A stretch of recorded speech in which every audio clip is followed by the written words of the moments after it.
Baik, Assalamualaikum warahmatullahi wabarakatuh, Buya. Waalaikumsalam warahmatullahi wabarakatuh. Perkenalkan, saya Aibda Prano Yudo, Babin Kamtipmas dari Desa Ciparai. Saya ingin mengajukan satu pertanyaan pada Buya, yaitu apa bedanya ilmu umum dan ilmu agama? Itu saja mungkin, Buya. Wassalamualaikum warahmatullahi wabarakatuh. Saya ingin menjawab bahwa Tuhan tidak membuat dikotomi terhadap keilmuan. Ini ilmu agama, ini ilmu umum. Tuhan juga tidak membuat dikotomi ini IPA, ini IPS. Ini ilmu pengetahuan alam, ini ilmu pengetahuan sosial. Tidak ada itu semuanya. Itu adalah istilah-istilah yang kita buat untuk memudahkan saja dalam berkomunikasi sesama kita. Tetapi hakikatnya ilmu tidak ada ilmu agama, ilmu umum.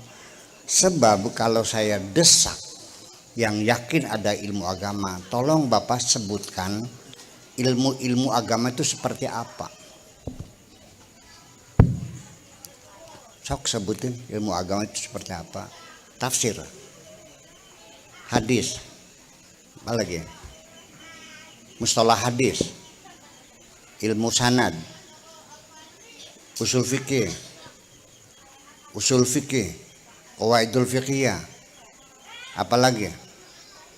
Ilmu tajwid, ya gitu. Oke. Ketika Nabi mengatakan thalabul ilmi faridotun, mencari ilmu itu harus wajib. Nabi menyuruh umat Islam supaya mencari ilmu. Yang saya tanya, ilmu tafsir sudah ada belum? Ilmu hadis, usul fikih, qawaidul fiqhiyah, ilmu tajwid, ilmu nahwu, ilmu sorob, ilmu balaghah, ilmu bayan, ibu badi dan sebagainya sudah ada belum? Mungkin tidak Allah mencari ilmu tapi ilmunya belum ada. Mungkin enggak? Udah paham? Jadi yang dimaksudkan ilmu oleh Kanjeng Nabi adalah ilmu yang sudah ada waktu itu sehingga bisa dicari. Kalau belum lahir dinyarinya di mana? Itu ilmu-ilmu agama yang disebut ilmu agama itu lahir abad kedua Hijriyah, yang Nabi belum ada, yang ilmunya belum ada. Jadi yang ada apa? Ya ilmu fisika, ilmu matematika, ilmu ya kosmologi juga ada, ilmu filsafat waktu itu.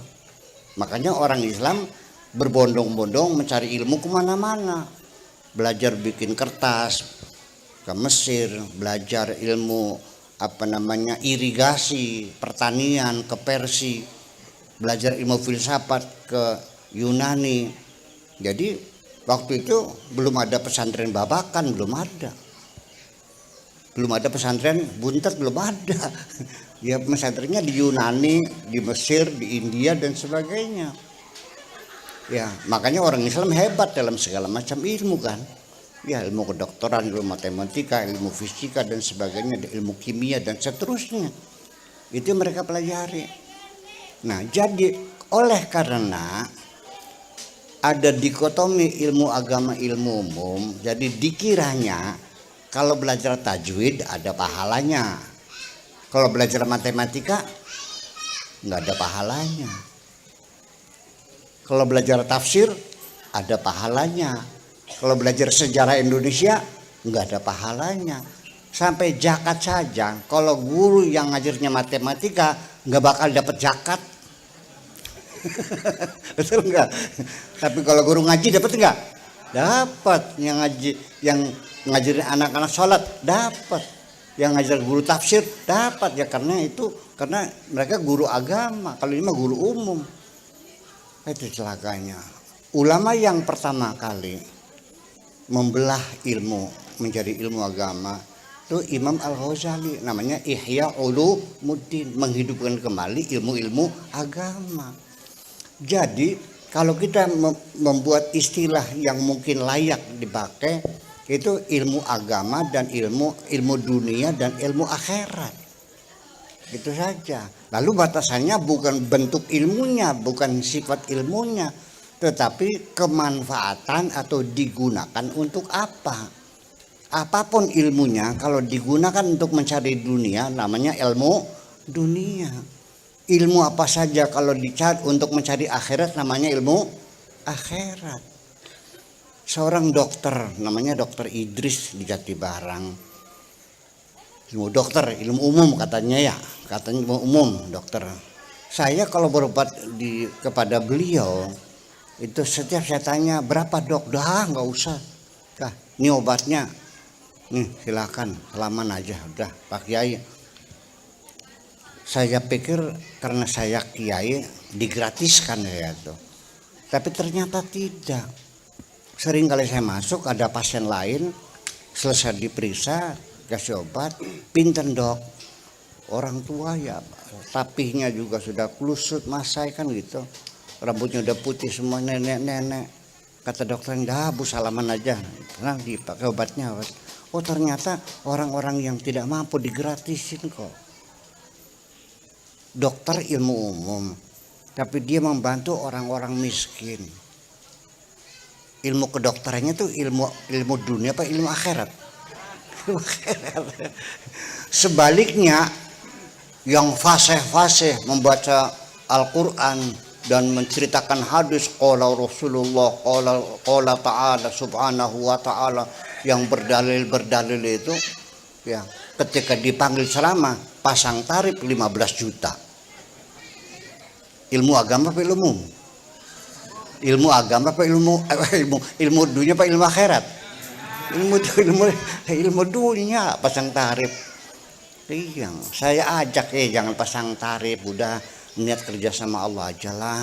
Ya, nanti setelah ceramah salaman udah terima itu rezeki kamu, jangan pasang tarif. Ya kan, sedikasihnya aja. Wah, ya kalau nurutin Pak Kiai ya saya nggak bisa makan sih.